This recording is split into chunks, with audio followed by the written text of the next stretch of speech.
The Field Manual. It was due to the good report sent to me in England over the coming years by William,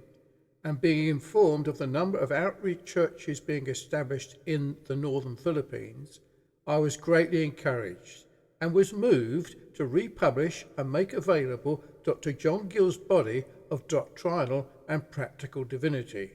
which, alongside Louis Berkhof's systematic theology, they might be fully equipped to promote and further the gospel of Christ, and I sent a 5-volume set to them in January 2001. And since William had established first-hand in Baguio Christ Centred Church and several Christ-centred churches in the various parts of the Philippines, it seemed reasonable for William to set in order a reliable account of the steps he took to commence the work that had been established, starting from his first leaving the prison in 2002 to the present time.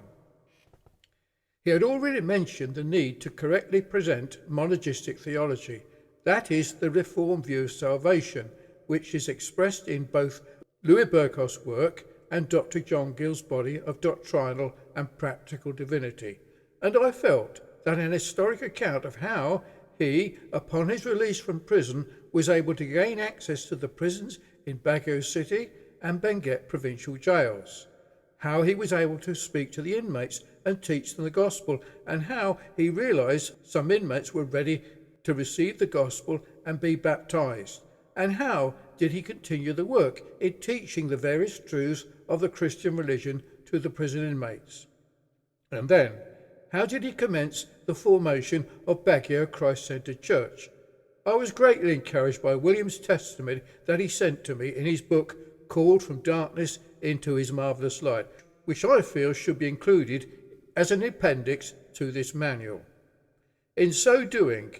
let him relate any errors that he encountered and corrected in order to ensure the hearers were not infected by the false teachings related to gospel truth such as Arminianism and the function of men and women in the church and false prophets, or the rolling and falling on the floor and other religious strange expressions.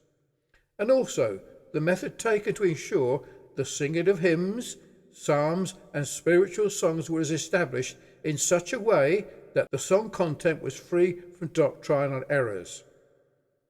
The purpose of this manual being to assist further ministers who, upon release from prison or being sent by the church, might have some guide and help from someone who had gone before them. God willing, the manual will be forthcoming.